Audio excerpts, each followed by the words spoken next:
Let me ask you something, and I want you to really think about this. Do you know the 7 deadly sins of selling your house? Because almost every homeowner commits to at least one of these sins, and most commit to 3 or more. The problem is when you commit even one of these, you're not just making a small mistake, you're sabotaging your sale. You're losing money, you're scaring away buyers. You're creating unnecessary stress, and in some cases, you're literally stopping your home from selling altogether.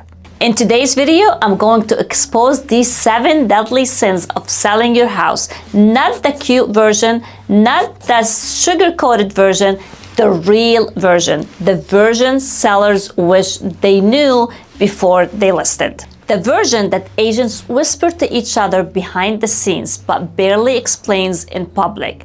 By the time you finish this video, you will understand how to avoid every single one of these sins, and you will be in much stronger position to sell faster, smoother, and for more money. My name is Rima Rafeh, broker and team leader of the Rafeh Group, brokered by eXp Realty.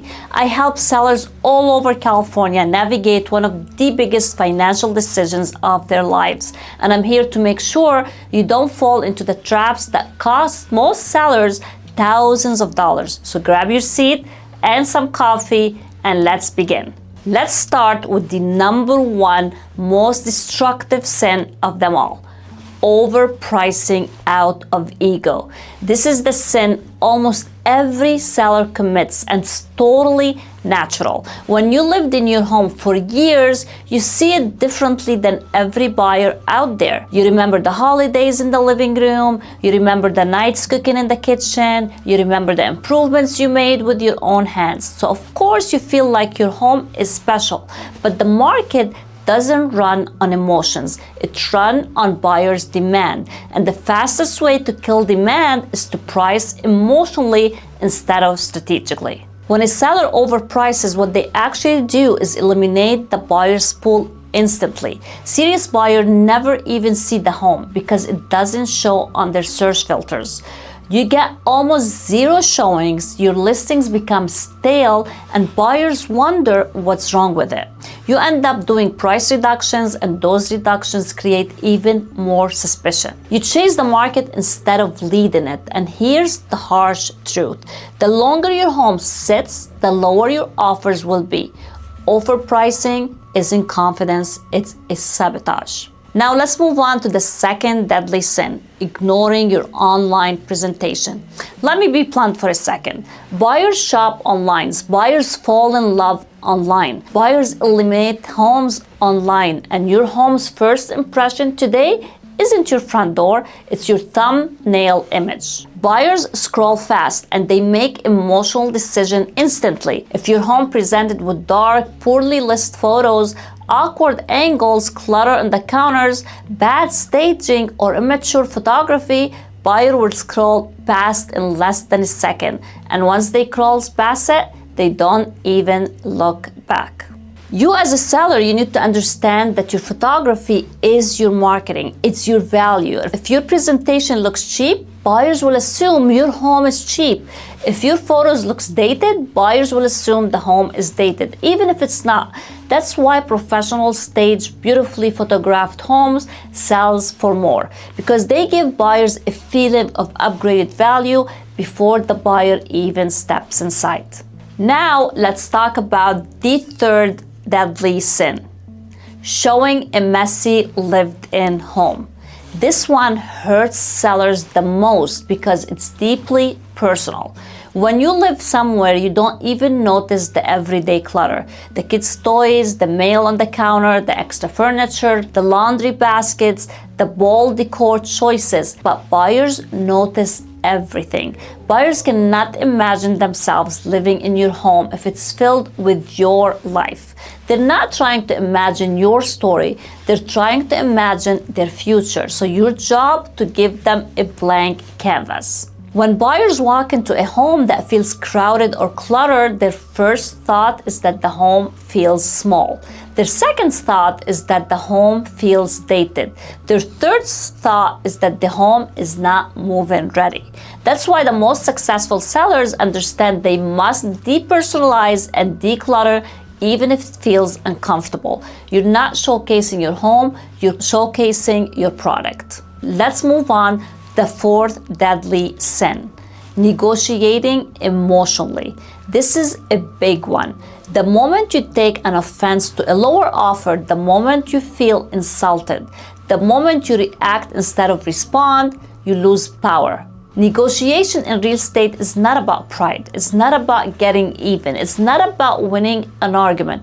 It's about winning the outcome. Emotional sellers push buyers away. Strategic sellers attract them. When you negotiate emotionally, you start saying things like, I'm not budging, or they're not respecting my home, or I won't fix anything.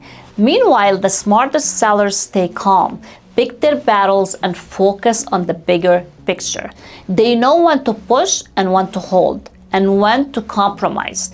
They understand that staying flexible can secure them a stronger price, faster closing, and smoother escrow. Emotional sellers lose deals, strategic sellers win them. The fifth deadly sin is hiding problems or repairs. Let me say this clear. Buyers will always find out. Inspectors find out. Appraisers find out. Disclosures expose everything, and especially in California, you're required by law to disclose any material that affects value or desirability. Trying to hide issues, small or large, will always come back to bite you. When buyers find hidden problems, they feel betrayed, they negotiate aggressively, they demand credits, delay escrow, or cancel altogether.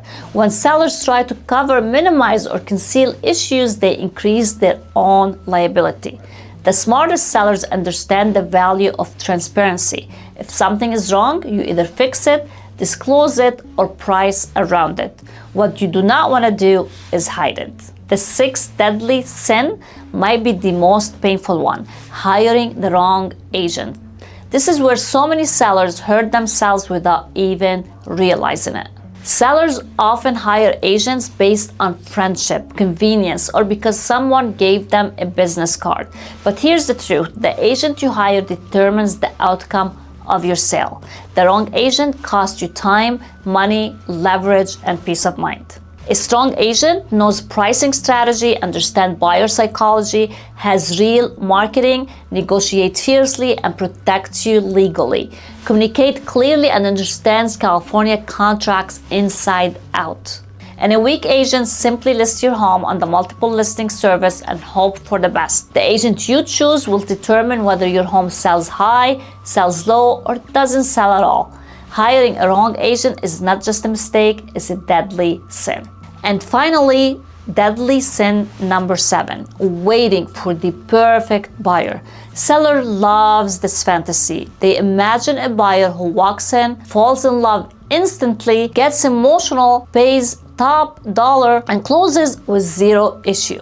But real life doesn't work like that. There is no perfect buyer. There are only real buyers influenced by interest rates, affordability, competition, and market timing. When sellers wait for the perfect buyer, they reject good offers. They'll wait too long, they chase unrealistic expectations, and the home begins to lose momentum. The truth is simple. The perfect buyer is the qualified buyer who wants your home today. Momentum creates money, waiting creates losses. Before we wrap up, let me give you a bonus sin, one that destroys more sales than people realize. Thinking your home will sell itself.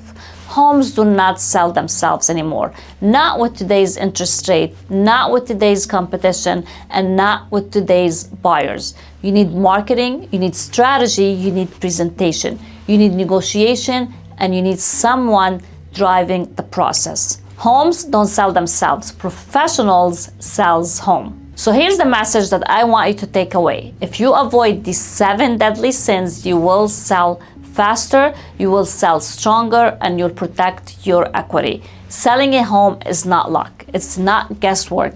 It's a strategy, and now you know the entire playbook. If you're thinking about selling and you want to make sure you avoid every one of these deadly sins, comment the word seller below or reach out to me directly. I'll send you my Smart Seller Playbook, customized for California homeowners. And this is Rima Rafeh with the Rafeh Group, helping sellers lead, guide, and win in 2025. Don't forget to like, subscribe, and share this with someone who is looking to sell their home. And we'll see you on the next one.